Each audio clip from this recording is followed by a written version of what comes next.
The market opens in 4 minutes. You've already been here for hours. 3 screens, cold coffee, a pile of pitch decks no one really reads. You're 23, you're $94,000 in debt, and that salary you once thought was huge. It stopped feeling that way the moment you saw what your managing director made in a single day. So you adapt, you build models, you clean numbers, you don't complain. You learn how to read a 1OK in under an hour, because here, that's not impressive, that's survival. Then one morning, you catch something, a mistake, hidden deep inside your senior associate's model, a $2 million error. You pause, you fix it quietly in your own version, and you say nothing, because this system doesn't reward honesty, it rewards discretion. Your days stretch to 14 hours, sometimes 18. After the first month, you stop counting. You learn who to stand near, who to avoid. You don't have power yet, but you know exactly where it lives. You help process a $430 million deal from a spreadsheet on the 31st floor. You never meet the client. You never step into the boardroom, but your numbers are there. Your work speaks in rooms you've never seen, and slowly, you understand the structure. You're the foundation, invisible, essential, replaceable. Late one night, the office is empty. You look out at the city, and for the first time, you're not thinking about the money anymore. 2 years later, things change. You're finally in the room, not the main one, the smaller one, where associates sit and wait, but still, you're inside. Now you're structuring deals, small pieces, but real ones. You draft terms on a $180 million mezzanine financing. You sit across from a CFO for the first time, and when they ask about risk scenarios, you don't hesitate, because you've already run them dozens of times. Preparation is your currency now.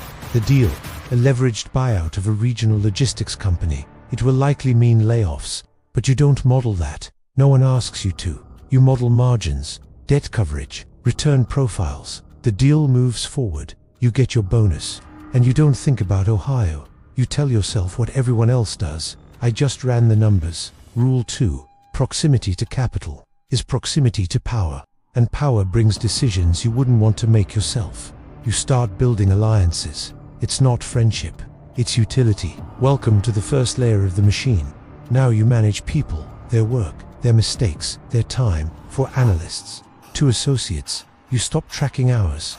You think in one thing only, deal flow. You close your first deal independently. $620 million. European infrastructure in Southeast Asia. Your MD's name is on the cover. Yours is buried on page 6. But in the meeting, the client looks at you. At this level, you start seeing things clearly. A company restructures pension obligations right after closing.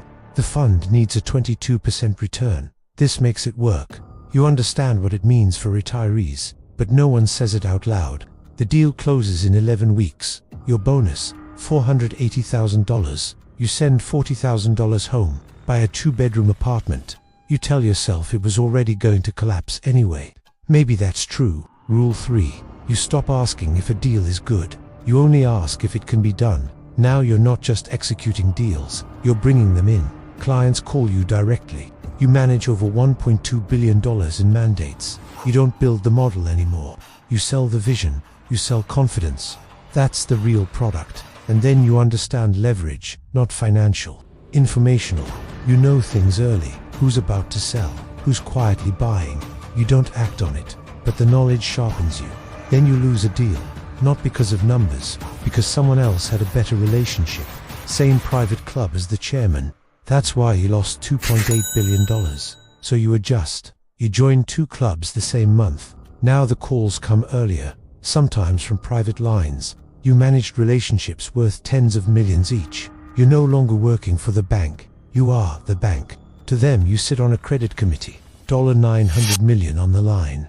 Weak fundamentals. You still vote yes, not because it's safe, but because losing the client would cost more. Every decision here is political, disguised as financial.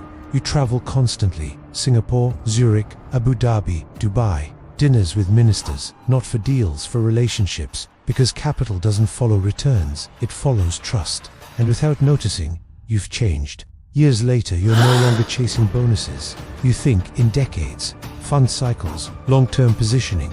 You lead a $4.3 billion acquisition, all legal, all approved. This one deal alone will earn you over $40 million. Your world gets smaller, not physically, socially.